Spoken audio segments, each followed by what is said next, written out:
Good morning silent family members. നമ്മളിന്ന് നോക്കുന്നത് recency ബയാസാണ്. ബയാസുകളെന്ന് പറയുമ്പോൾ നമുക്ക് കോഗ്നിറ്റീവ് ബയാസുകളെന്ന് പറയാറുണ്ട്.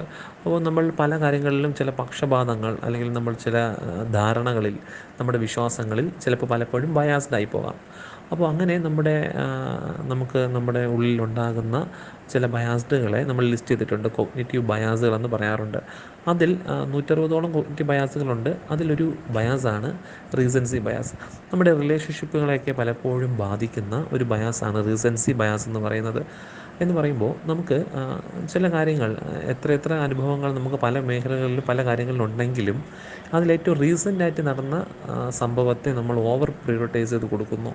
എന്നിട്ട് നമ്മുടെ തീരുമാനം എടുക്കുന്നതിൽ ഈ റീസെൻ്റായിട്ട് നടന്ന ഇവൻറ്റിനെ അടിസ്ഥാനമാക്കിയായിരിക്കാം നമ്മൾ തീരുമാനം എടുക്കുന്നത്. അത് എന്താണ് അതിൻ്റെ കുഴപ്പം എന്ന് ചോദിച്ചാൽ, അതൊരു ബയാസിൻ്റെ പ്രശ്നം, നമ്മൾ നല്ല അടുപ്പമുള്ള ബന്ധങ്ങളൊക്കെ ആയിരിക്കാം. പക്ഷേ പലപ്പോഴും ആ ബന്ധങ്ങളിലൊക്കെ പല നല്ലതും വഴക്കും ഒക്കെ ഉണ്ടായി നമ്മൾ വളരെയേറെ അടുത്ത് പോകുന്നുണ്ടെങ്കിൽ പോലും ചില റീസെൻ്റായിട്ട് പെട്ടെന്ന് ഒരാൾ ഒരു രീതിയിൽ പെരുമാറിയാൽ അയാൾ എന്തുകൊണ്ട് അങ്ങനെ പെരുമാറി എന്ന് നമ്മൾ ചിന്തിക്കില്ല. അയാൾ ഇന്ന കാരണം കൊണ്ടാണ് ഇങ്ങനെ കാരണം കൊണ്ടായിരിക്കാം പെരുമാറിയതെന്നൊന്നും നമ്മൾ ചിന്തിക്കുന്നില്ല.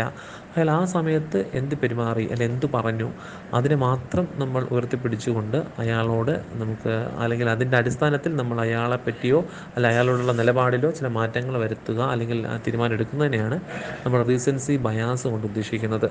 പലപ്പോഴും സൗഹൃദങ്ങളിൽ പ്രശ്നം വരുന്നത് വളരെ അടുത്ത ബന്ധങ്ങളായിരിക്കാം. പക്ഷേ ഒരു നിമിഷത്തെ ചില കാര്യങ്ങൾ പറയുമ്പോൾ അതുവരെയുള്ള എല്ലാ കാര്യങ്ങളും നമ്മൾ മറക്കുന്നു. ചിലപ്പോൾ നമുക്ക് ആവശ്യമുള്ളൊരു കാര്യം ഒരാളോട് ചെയ്തു തരാൻ പറയുന്നതാകാം.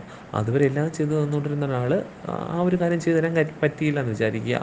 പക്ഷേ നമ്മൾ എന്ത് ചെയ്യുന്നു? റീസൻസി ബയാസ്ഡ് ആണെങ്കിൽ ഞാൻ പറഞ്ഞിട്ട് അവൻ എന്നോട് കാര്യം ചെയ്ത് തന്നില്ലല്ലോ എന്ന് ആ അവസാനം നടന്ന കാര്യത്തെ മാത്രം ഉയർത്തിപ്പിടിച്ചുകൊണ്ട് നമ്മൾ അയാളോട് ചില ബുദ്ധിമുട്ടുകളോ വിഷമങ്ങളോ പിണക്കമോ ഒക്കെ ഉണ്ടാകുന്നതും ഈ റീസൻസി ബയാസിൻ്റെ ഭാഗമാണ്. അപ്പോൾ ഇങ്ങനെ റീസൻസി ബയാസ് നമ്മുടെ സൗഹൃദങ്ങളെയും ഒരു വ്യക്തി ബന്ധങ്ങളെയൊക്കെ, സാമൂഹ്യ ബന്ധങ്ങളെയൊക്കെ പലപ്പോഴും ബാധിക്കാറുണ്ട്.